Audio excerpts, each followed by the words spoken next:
What is up, lads, and welcome to Untier Talk. I sound very uninterested. I'm not even modulating my voice at all because we're just watching this last exhibition game between Sam I Am and Evagero, and it turns out if you don't bring an ice resist and your opponent has a good ice type, you kind of tend to just get slapped. Yeah. Yeah, that's so. Yeah, the first thing we got is the exhibition games. And Evagero versus Sam was the matchup I was actually looking forward to quite a bit. And they're playing like super close to deadline, but Sam didn't. He brought a super offensive team, but like it doesn't have ice resist, it doesn't have water resist, it doesn't have a good eggy resist, and it has a Mudsdale on it. Like this team makes no sense, and Evagero just got a clean, easy slap. So gross. Yeah, I do like the team structure behind Evie's team. I do think it looks really cool. It looks like it may struggle with I guess your Rocks, given that it might be able to Stone Age plus Earthquake coverage. That might do some business versus that team, but generally it looks like quite a nice team. Yeah, I think I'd expect in a tournament setting. The rock resist is not there, so Regirock, Lichen Rock, other things that have rock in their name, a little scary, but overall I like Evageo's team, and it's a little representative of what I think we saw across this week is at least much more interesting teams. Not all the games were better. Like last week's games sucked. This week some games sucked, but some games were actually pretty good. But for the most part, I think we just got a lot more, like a lot of really interesting teams. I think that partially has to do with the mini or quick ban, so people didn't have to spend three of their Pokemon fretting about how do I check Minior here, how do I deal with it here. Minior is dumb. Minior is dumb, and we got the other suspect, but we'll get to that because we've already made our points on that. It doesn't have to be our first thing. So I have all the games in chronological order right here. TJ versus Lax is one of the ones I don't think we need to spend much time on. Lax brought like a weird looking stall with a Natu and a Licky and a Armaldo, but he got 6-0'd by Simisear because his weird stall didn't have a Carbink. Oops. Yeah. I mean, that's the problem with stall. It's always going to have this issue with Simisears and random sweepers. We have so many threats in PU. Mm-hmm. To be honest, at one point I saw a potential win path for Lilligant as well. Like Lilligant, you could easily see if Stealth Rocks go up, it's gonna be doing business. So it's just how PU is at the moment. Stall is good if he gets the matchup, but it's definitely a risk considering how many threats somebody can slap. Yeah, and I mean our second matchup was also Stall losing. This time Tasker versus Katut. I really don't know about the Stall pick from Tasker in general. I think I brought Stall versus Katut in Circuit because I was absolutely certain because I never bring Stall to any tours, and he didn't look super prepped for it in Circuit. But I think since then he's just had things for Stall, and this matchup, he had stuff to pressure Tasker, and overall he definitely got a bit lucky here. The game was close, and Katut got a bit lucky. He got some useful dodges, multiple crits. Skuntank would have died, but then it dodged something, I think, or something like that. But overall, Katut had he brought an SD Silvally Fairy, which got 3 kills or something. Not a good week for Stall.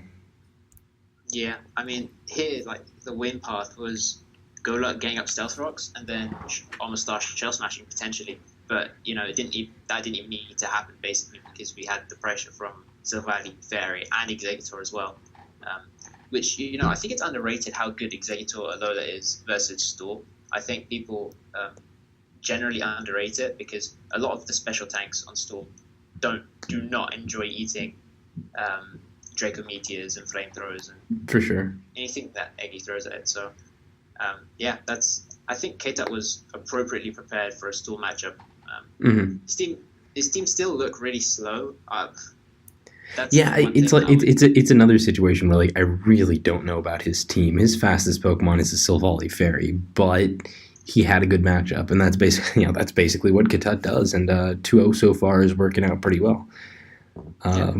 Slowly crediting himself with actual tournament wins, which is important for him, I think, as well. Mm-hmm. Yeah, so Stall not doing so good, and Lax even subbing out of PU this next week. He's not playing PU. Both of the starters on his team subbed out, which is interesting for Manny and Ima. I don't know. We'll see how they do, but we'll get to week 3. The next game chronologically is LST versus Lycans, I believe. Yeah. And I'm pretty happy about this because I told LST to use SD type null. I thought it would do pretty good against the Teddy team that Lycans brought, and turns out it actually did do pretty good against the Lycans team. It's interesting though. His team doesn't really look like what I think of as a Teddy team. It's actually really interesting. It's got a lot of mons that like you might see on a team, but it's rare to see them all together. Like Manectric and Abomasnow and Kangaskhan and the Mawile and the whatever Silpolly, all onto one team is really weird, and it comes out like a little questionable. Like how do you handle opposing ice types? It's a little suspect, but the team was a little threatening. But I think LST. This is one of I think the better played games overall. LST just like stalling out Lycans very nicely, and Null didn't even need to come in and pick up as many kills as it definitely could have. Like Null was super strong in this matchup, but LST kind of just switching around and carefully chipping away at things and making sure he like won the hazards game really nicely. And I think this was some pretty good shit. I think the most impressive thing for me, at least, was seeing how Lycans had a spike stacking core, given that we didn't have, or the team didn't have a natural T-Spikes immunity. But LSD still managed to win the hazards game really convincingly. So that was the aspect that I really enjoyed about that game, because hazards are obviously like a key part of Pokemon. But seeing a well-played hazards game is one of the key defining characteristics of lower tiers in general. Less so in upper tiers because you get so much good hazards control. But here, there's LSD's only hazards control was a spin sand slash Alola. So like T-Spikes went up pretty early and got the poison on Tangela, and then that was about it. The LSD just did not care at all. Slight side note. Exhibition mid-season signups just went up, which is really funny because we're the only team that actually gets another draft.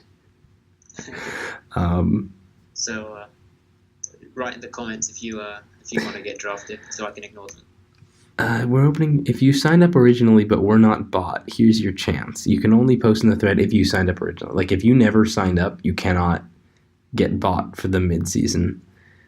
But yeah, it's just the signups will be up for a week, and it's basically people who like still want to get bought even after they didn't get bought in the auction. So it's like no one else saved credits. We're the only team. We have one pickup. We have 3K, and that's it. So that's gonna be great. It's gonna be fun.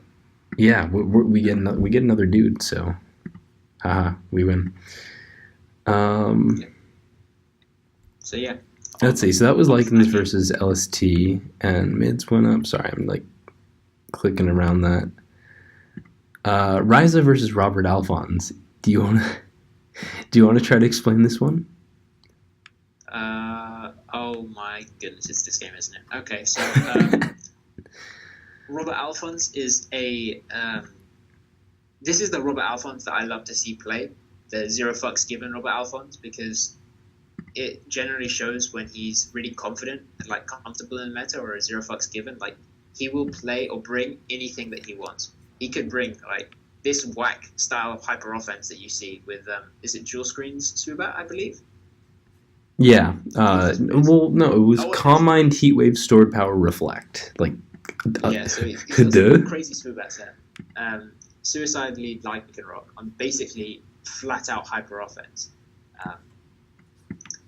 This is the type of thing that I like to see him bring, because he's capable of bringing something like this and piloting it really well, which is, you can bring a hyper offense team. Doesn't mean you're going to pilot it well. Yeah, that's the big thing. Like, I don't think he had a crazy good matchup or anything. He just played very nicely, used the surprise factor of things like Heatwave Swoobat to just put in a good amount of work. And there was also SD Explosion Silvally Ground, which is it's a pretty cool guy, getting rid of the Mesprit. Yeah, overall, just like a well played game with completely jank offense. Basically, the same way he won last week. That's how he's gotten 2 wins in a row. Is just weird jank offense, and he played it pretty darn good. Yeah, and on top of that, the thing that you have to, if you're preparing for him, you can't just say, "Oh, this is what he does. He brings jank offense and wins games." This isn't how Robert Alphonse, has historically. He doesn't play like this historically. Historically, he brings um, stall or fat balance, and so that plays into a mind game. Especially people who know PU and have seen Robert Alphonse in the past, they know that he prefers or tends to, fall back upon bulkier styles of teams. Mm-hmm. So to see him go out of his comfort zone in the first 2 weeks and really put out a statement and say, look, I can bring these hyper-offensive styles of teams. I'm not scared to do so, and I can play them well. That bodes really well for the Magnet season, I believe, given that they spent a lot of money on him. Yeah, Robert looking very strong. Magnets looking very strong. Yeah, I believe they just missed out on the back-to-back 7-1s as well, so it's looking good for them. I thought they got 7-1. I thought they won 7-1. Maybe it was 6-2 or I don't know. I think it was 6-2 this weekend. Yeah, point is they're playing extremely dominantly compared to us. Or compared to anyone really. Okay, so next one, Snow Jiri versus Rexus. I don't know why I was reading the alt and then I realized, wait, that's just Jiri. I don't like Rexus's team, but then when I said that and like, Tasker, why do you let him bring this team? Everyone else was like, nah, the team's fine. Like, okay. It was pretty darn weak to Semi-Seer, which Jiri brought. But honestly, there was actually a pretty big crit that ended up having an impact on this. This was also a pretty interesting game because you saw Rexus with like this really weird fat balance with the only speed control being a Scarf Mesprit versus a team with a Pursuit Trapping Skuntank. That's pretty scary. And then really early, Jiri reveals that he's got the SD Abomasnow, which completely breaks Rexus's core. That's even scarier.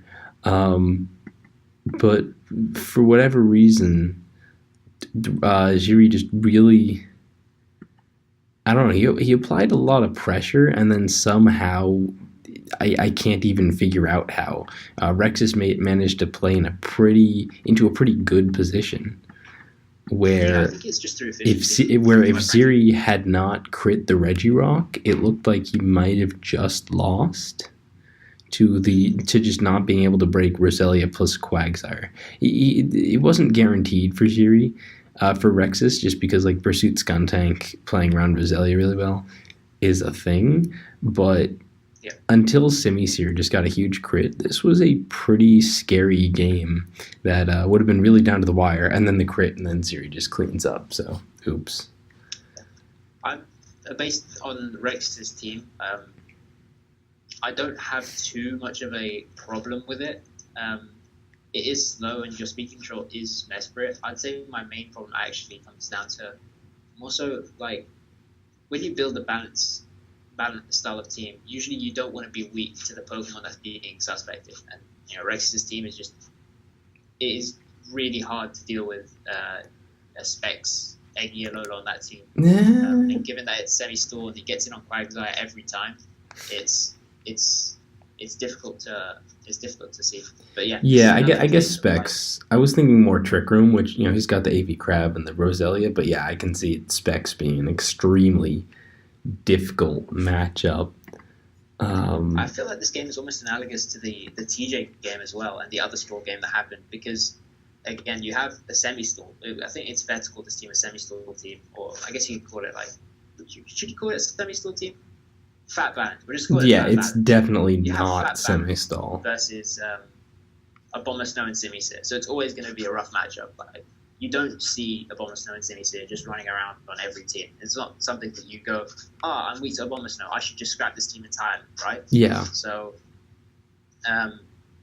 it's just one of those games where this is the risk that you take when you bring fatter styles of teams. You do tend to get exposed by less common but really scary threats such as Swords Dance Abomasnow and Semi-Seer. Mm-hmm. Yeah. I agree. It's just, I don't know. I didn't like it, but it came close before a crit. Ziri probably. I have enough faith in that Ziri probably would have taken it, but who knows? So I believe that's Rexus being 0-2 right now. No, did he beat Tony week 1? I don't remember. I think he did beat Tony week 1. Yeah, never mind. I was gonna say if he's 0-2 right now, is like just coming into the tier. That's a little spoopy, but 1-1 is still 1-1 is still a fine record. So you know, you know. Kush versus Shane Gould, there's not a lot to say here. I don't think Shane Gould admits he was like, yeah, we already won the week. I just brought like a silly team because I wanted something fun, and Dibs passed him weird sand with regular Doug Trio and Sand Slash, but no Stoutland. And Kush brought an Alolan Exeggutor, which basically just auto won, except then Kush never needed to use it because he actually just like played really godlike with Jinx early game. Like he didn't even have to. He could have just fucking won this game no problem, but instead he just like played really well with Jinx plus Frostlass, just putting an enormous amount of pressure on a team with 3 ground types and 4 Ice Weak Pokemon and no remote Ice Resist. It was just, you know, Shane brought like a fun team, and it didn't go so good. Yeah, I mean, it's always going to be a rough matchup when you have 3 ice types versus no ice resist and several weaknesses. You know, I mean, yeah, that's just fundamentally going to be a hard matchup. So I can understand why Aguilola never needed to get used in the first place, just based on that matchup alone. So yeah, I don't think Shane can really. I don't think he really had too much of like an in on that game. There was like he had outs, he had potential, but nothing really like you can see like if he does this, he can potentially win. Yeah, no chance. I think we were discussing after the game that potentially Savage spin out Sand Slash, but then quickly it turned out that Stone Edge or Rocky MZ Stone Edge was good enough to KO it +2. Yeah, I was thinking it'd at least be an Aguilar, but no, it was just like a purely fun team without much thought into it, which is whatever. They already won the week, so we'll just take our pity win. So the last game, not the last game chronologically, but we hit Evagero Sam already, was Tony versus Teal. The battle of like the TDs coming down to PU for no apparent reason. And this one was pretty interesting. They both brought like teams that look just shy of standard, but like pretty basic. I don't know. The teams I think are really weird. Tony happened to have the Metang versus Jinx matchup, which is pretty funny. Jinx just like the one Pokemon that really shuts it down. But Teal also having a Alolan Exeggutor that looks super scary. Like Tony's Alolan Eggy resist is like also the Metang, I guess. So that was pretty weird. Overall, just a very odd game. Like the Metang gets crit very early, taking down a Alolan Dugtrio, which wasn't remotely threatening to Tony's team. Like I guess Subtoxic could have been a little scary, but he's got a Scarf Mesprit and a Girder and a Pom Pom. It's not that scary. And then Tony doesn't have a Water Resist, but Swanna never really managed to be all that threatening, because every time it came in, Tony was like, I'll fodder my Pokemon with 2%. I'll fodder my sleeping Skuntank. So the Swanna never really did much. And then Teal plays into a really, really good position, and then for some reason, sacks Jinx to weaken Stoutland. Instead of using the 25% Regirock that just wasn't super useful. Sacks Jinx, which was needed to beat the Oricorio. And Tony's like, Tony just would have won with Oricorio right there, but then he misses a Hurricane on like the 5% Regirock and gets crit by Stone Edge, which may not have mattered. So all of a sudden, this is like, okay, it's Teal's game again, and then somehow, and then it turns out Tony's Mesprit, Tony's Scarf Mesprit has Ice Beam on it. So instead of Teal just being able to revenge kill it with Alolan Exeggutor and win the game, Tony ends up sweeping with Ice Beam. It was just like super weird and back and forth, and I don't know. I really don't know what to say there. It would be interesting to see what set that Alolan Eggy is. I assume that it is Specs, just based on how he played it. Trick Room just straight up won the game at a certain point, I believe. Yeah, it was probably Specs. Something to Mesprit's Psychic and just gone, that's it. I'm clicking Trick Room here and I'm winning. Yeah. So I assume that he's not specs, not trick room. Sorry, he had to have been specs or some other type of set. But yeah, I agree. Teal maybe showing his lack of practice, I guess, in the tier. Yeah, that's all that really needs to be I don't said. know. Really. They both play real weird. I didn't get much of a sense of like some kind of long term plan, if you know what I mean. Maybe from Tony if he like really saw the ice beam sweep coming, but even then, like you could have played a lot different. But they both could have played a lot differently. I don't know. It was a very disconcerting game to me. Like when people Yep. say, PU is just for the guys who like go down and play PU because they can't win anywhere else, which yeah, people do still say that. I actually just got it from a member of my Discord Premier League team. Like this is two non-PU players coming down. Just like I don't know. I still have faith. Like Tony's still starting again. He's 1-1 and he's still starting. So we might see more from him. But I don't think Teal is. Yeah, okay. I have the week 3 matchups and Teal is not staying in. So maybe that was just a one-time thing and he's back out. Anyway, do we want to even touch on the week 3 matchups? I don't know that we really need to do predictions, but people will probably be interested. So Yeah. So yeah, we talked about EV anyway, didn't we? So we don't need to talk about that. yeah. But Eva, Alright, Eva is still in. Eva Riza, the same starting core versus TJ and Kingler 1 2 3 4 5.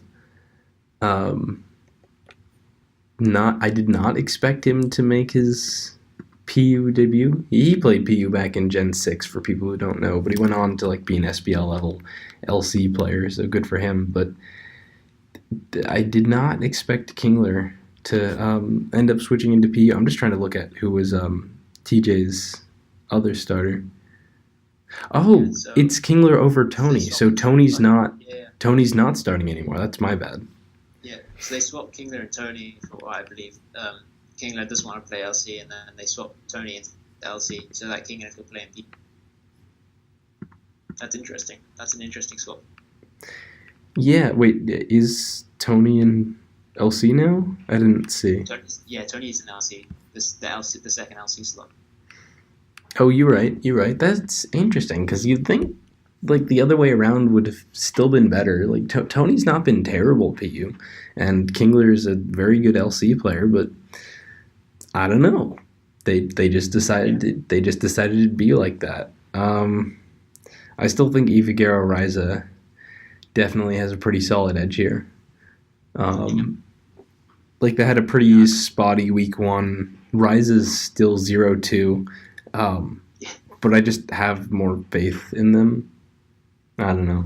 Yeah. I have more faith in Evie as a player over TJ, especially given that Evie's doing really well in SPL as well. So that plays into her advantage. Riza is, he has more knowledge of current gen BU than Kingler does, so I didn't expect him to take the win. But Kingler is a fantastic player. Like, you can't take away his Pokemon playing skills. Like, there is going to be some transferable aspects. So it's gonna be interesting. I'm interested to see what Kingler brings as a team as well. Yeah, the thing is, I could definitely see Kingler bring like some kind of weird jank team because I know him. And what Rise has lost to so far is Stahl and Robert Alphon's jank offense. So that could be a little worrying, but we'll see. So the next set of matchups is the Snackers versus the Mag. We have Osh versus Sam I Am and Lycans versus Robert Alphonse. And it's pretty interesting to see Snackers and Magnets playing so early because they're both like I think they're both the 2 best teams. They're both the top of the standings, I think. I'm pretty sure. And they both have extremely strong PU cores. But on the other hand, like we just played the Snackers, and although we did lose overall, we got a very strong win over Lycans, and then Osh ended up just not being able to play, subbing out for Shane Goal and his weird team. So they had a bit of a shaky week for PU. Whereas with Magnets, Robert Alphonse still going very strong, but Sam I Am, is he 0-2? I got to check back for week 1. Anyway, like we said, Robert looking very good. Sam, I don't know. He looked pretty bad in that game versus Evagero. Not gonna lie, like just his team really was just I don't know. Yeah, his team was very Sam I am. So if I had some advice, it would be to bring something a bit more either Oh no, okay, I'm sorry. more. Sam is actually 1-1. He beat Kushalos, but like he lucked. Oh yeah, He said he didn't he think hacks that he one. said he knew he just lucked Kushalos. So Yeah, so yeah, yeah, if he 1-1 with a wants, bit of hacks. Not a great start right now. Going up, trying to yeah, go up against Osh with Teddy teams. Osh being yeah. like a So good player who's currently in LC circuit finals that just went up. So yeah, so yeah, if I were to give some advice to Sam, it would be to change or not change necessarily, just vary things up a little bit because there will be people who are going to prep for him on the snackers, Dibs, Teddy, the likes, Shane as well. They'll all be prepping for him, so yeah, he'll have to cover up his weaknesses and maybe potentially use a bit more varying styles of offensive calls as well. So that's coming a bit predictable as well.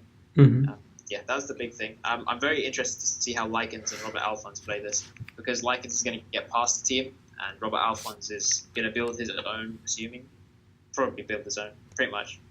So it's going to be interesting to see how they both approach this match. I doubt Robert Alphonse is going to make it 3 weeks in a row, jank, crazy hyper offense styles of teams. But who But knows? yeah, it's possible. He can definitely pull it out. I Yeah. think now you have to respect that. You can't just come into a game thinking, he's going to bring this style of team. I'll put all my eggs in this basket. So, yeah, I think you have to respect what he's done in the last couple of weeks. I agree, and normally I would say Robert Alphonse, one of the few people I think that like can definitely just out prep Teddy. But on the other hand, we actually out prepped Teddy really strongly this week, so I don't know. We'll have to see. It's a juggernaut week, isn't it? Hmm?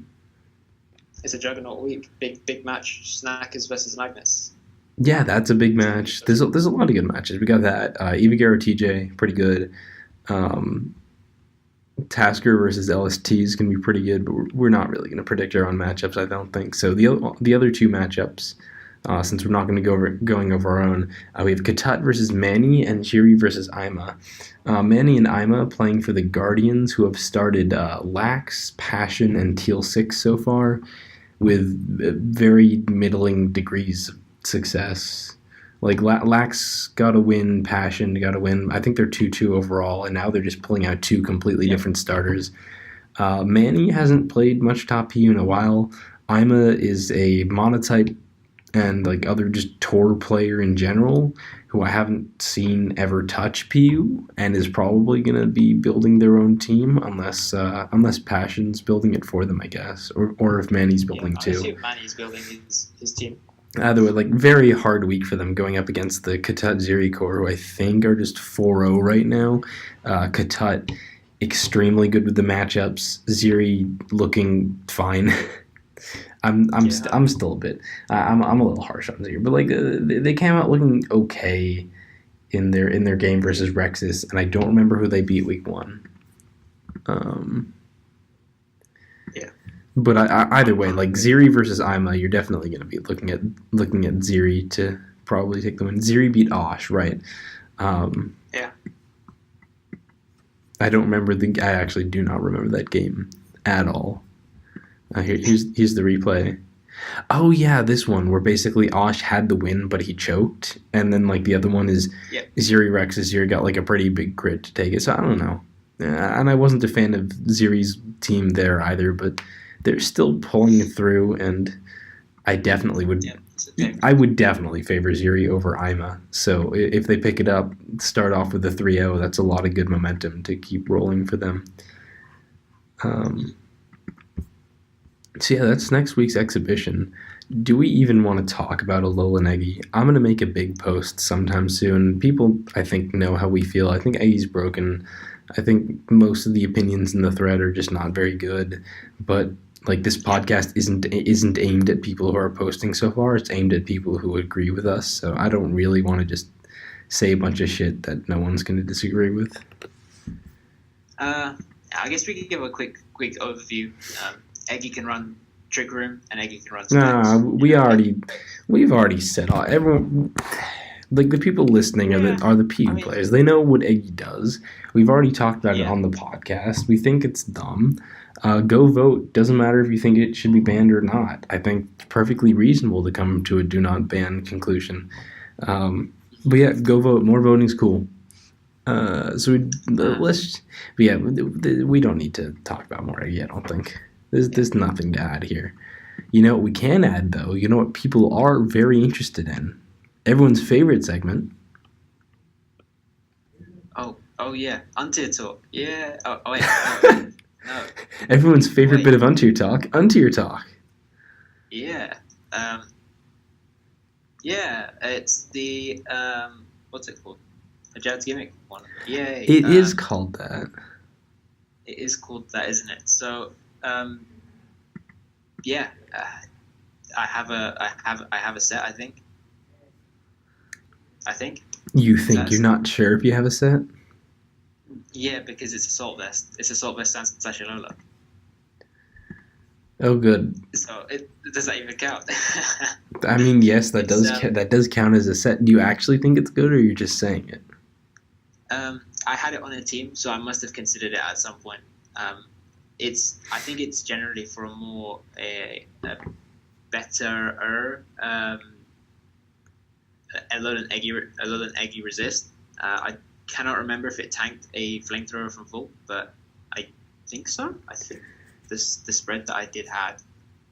Wait, it tanks a did manage to tank flamethrower it. from full? What the? Yeah, I do believe that's how I EV'd it to tank a flamethrower from full. It not specs, but I think it was the. No, not set. specs, but Let me just get the spread here.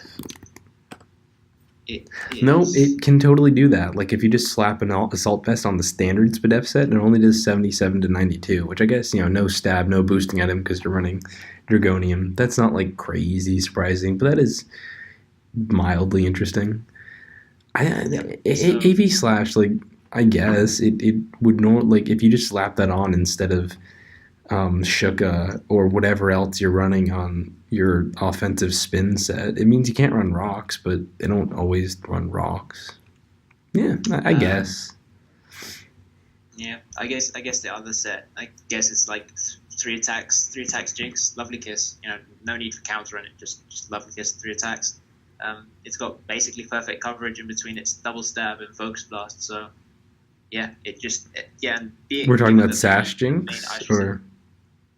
No, just Lovely. Yeah, it can be Sash. It can be like Lovely Kiss, 3 attacks. Just in general, like it doesn't really matter what you run as your item. It can be like even I guess Normalcy or Icy for the if you have for the item. Yeah, Jinx is cool. Jinx is cool. Jinx completely fell out of the meta. It's like no one used it. But this last week exhibition, we saw 2 Jinxes. One from Kushalos playing great with like a free matchup. The other one from Teal choking away what looked like a win. So I don't know. Jinx is a cool mod. I think there's always room to experiment with that. It's perennially underrated. It's kind of crazy. Yeah. Given that also the Ice Resist now being seen as what's a lone Eggy, and I've seen a lot of people who've been using like you saw on the I believe it was Lycan's team. He had him a while as his Ice Resist and Quillfish as well. So people are, I believe, trying to meta prep for the common Ice Resists like Aurorus, and then not really bothering about the rest. Mm-hmm. So I believe Jinx now finds can find an in through that because it gets access to Focus Blast, gets access to Psychic. So. Yeah, I agree. Jinx, Rotom Frost as well. We saw versus Evigarrow with a crazy good matchup. Yeah, Scarf Rotom Frost actually might be one of the better Pokemon in the tier right now, just generally because we've lost quite a big Scarfer in Togedemaru and a resist for Rotom Frost as well. Mm-hmm. Togedemaru, so yeah, I'd be pretty scared if I ran into that. Yeah, so I think Scarf Rotom Frost, or just in general, the default set is, I think, in between its dual stab is extremely scary for your common team to deal with. So yeah, just ice steps in general, really. Okay, so Yeah. that's our gimmicks. We got the AV slash and just use Jinx, guys. That's the Yeah. we're gonna recommend an A minus Mon or whatever because it's real good. If you didn't Yeah, as a know, gimmick. that's it's still a gimmick somehow because no one uses it. Oh, ew! Look at Jinx. Like, do you really want to use it? It's kind of gross. Just that design. Just that It's okay. design. Kind of gross. Um, yeah, if you run max special defense on Sand Slasher Lola, Yeah, it you doesn't. can tank Focus Blast from Jinx with Soul Best on it. Oh, that's exactly what I'm running it for. Thank God. Yeah. Um, so with that, I think that's about it for Untier Talk. Next week we'll have more exhibition and we'll have the suspect. No, we won't have the suspect results because we got to switch to recording on Sunday. Even if we record on Monday, the vote probably won't be over. So yeah, we won't have suspect results. It'll just be uploaded after the suspect is done, but we won't have known that, so it'll just be exhibition stuff, which is Yeah. fine because good God, I'm busy. I don't want to. I might not ladder for this suspect. I want to, but I might not have time because Jesus, I'm just gonna make a post and be like, vote the right way, please, and then just not vote myself. Yeah. It's it's fun. Laddering is fun. No, I want to. It's just I'm busy. I got sick, so now I got all this work back up, and all right. Have an excellent week. Please qualify for the suspect, and don't eat yellow snow.